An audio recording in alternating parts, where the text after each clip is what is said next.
સુરતમાં બેંકમાં લૂંટ કરનાર આરોપીની શાન ઠેકાણે આવી, બીજી વાર સુરત નહીં આવવા રટણ રટ્યું।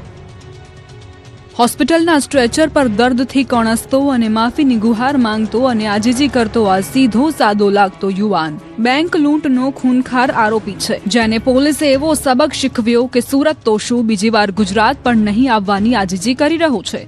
જી હા, સુરતના વરાછા વિસ્તારમાં આવેલી એસબીઆઈ બેંકમાં થયેલી 50 લાખની લૂંટ કેસમાં પોલીસે આરોપીઓને ઝડપી પાડ્યા છે। જે બાદ લૂંટના આરોપી શુભમ ઠાકુરને જ્યાં હથિયાર સહિતનો સામાન સંઘર્યો હતો એ કન્યાસી ગામ લઈ જવાયો હતો। રિકન્સ્ટ્રક્શન અને રિકવરીની આ કાર્યવાહી દરમિયાન 5:30 વાગ્યાના અરસામાં શુભમ ઠાકુરે પોલીસ પર ફાયરિંગ કરતા પોલીસે વળતા જવાબમાં પગમાં ગોળી ધરબી દીધી હતી। કન્યાસી ગામમાં ગણતરીની ક્ષણોમાં જ સામસામા ફાયરિંગમાં લગભગ હાફ એન્કાઉન્ટર જેવી સ્થિતિ ઊભી થઈ ગઈ હતી, પરંતુ પીઆઈ બેહદ સતર્ક હોવાથી સાઈડમાં ખસી ગયા અને ગોળી હવામાં જતી રહી। પોલીસ કાફલા પર અચાનક જ થયેલા હુમલાથી સ્થળ પર થોડીવાર તો અફરાતફરી મચી ગઈ। આરોપીને ગોળી વાગતા સિવિલ હોસ્પિટલમાં સારવાર માટે ખસેડાયો, જ્યાં તે સ્ટ્રેચર પર માફી માંગવા લાગ્યો। કહેતો હતો કે ગલતી હો ગઈ, દોબારા સુરત નહીં આऊंगा, अब कभी नहीं आऊंगा। गलती से आ गयाનું રટણ પણ હોસ્પિટલમાં સારવાર દરમિયાન તેણે ચાલુ રાખ્યું હતું। સુરતમાં ગેરકાયદે ગર્ભપાત કરનાર બોગસ ડોક્ટરનું સરઘસ કાઢવામાં આવ્યું। સુરતના વરાછા વિસ્તારમાં ડોક્ટરની ડિગ્રી ન હોવા છતાં ગર્ભમાં જ બાળકીઓની હત્યા કરનાર ફરાર ફાર્માસિસ્ટ રામગોપાલ ખંડેલવાલની પોલીસે ધરપકડ કરી છે, જેના બીજા દિવસે પોલીસે આરોપીની બધી શાન ઠેકાણે લાવી દીધી અને આરોપીઓનું સરઘસ કાઢવામાં આવ્યું। પોલીસ આરોપીઓને લઈ મમતા હોસ્પિટલ પહોંચી, જ્યાં સમગ્ર ઘટનાનું રિકન્સ્ટ્રક્શન કર્યું। પોલીસે આરોપી પાસેથી સમગ્ર માહિતી માંગી હતી। આરોપી રામગોપાલ મમતા હોસ્પિટલના નામે ગેરકાયદે ગર્ભપાતનું નેટવર્ક ચલાવતો હતો।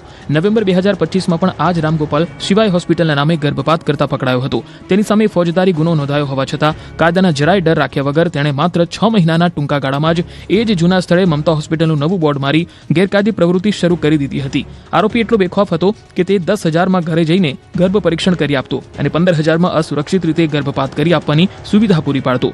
રામગોપાલના આ કાળા કારનામાની ચર્ચા સુરતથી હજારો કિલોમીટર દૂર મહારાષ્ટ્ર અને રાજસ્થાન સુધી ફેલાયેલી હતી। પરપ્રાંતની સગર્ભાઓ અહીં ગર્ભપાત માટે આવતી હતી।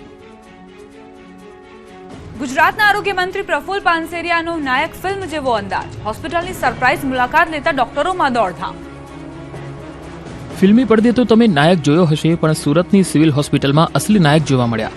આરોગ્ય મંત્રી પ્રફુલ પાનસેરિયા નીકળ્યા ગ્રાઉન્ડ ઝીરો પર, કોઈ જ જાહેરાત વગર સીધા જ પહોંચ્યા સુરત નવી સિવિલ હોસ્પિટલ। હેતુ માત્ર એક જ, દર્દીઓને પડતી હાલાકી દૂર કરવી અને છેવાડાના માનવીને સરકારી સુવિધાનો પૂરો લાભ અપાવવો।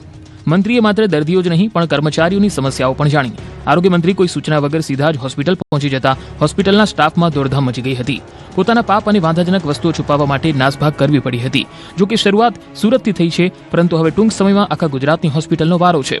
નાની નાની સવલતો પર બાજ નજર અને મોટી સમસ્યાઓનો તાત્કાલિક નિકાલ કરવા આરોગ્ય મંત્રી ગુજરાતના દરેક જિલ્લાની સરકારી હોસ્પિટલની સરપ્રાઇઝ મુલાકાત લેશે। એટલે તૈયાર રહેજો, હવે ગમે ત્યારે તમારા શહેરની હોસ્પિટલમાં પણ આવી શકે છે આ લોક લાડીલા મંત્રી।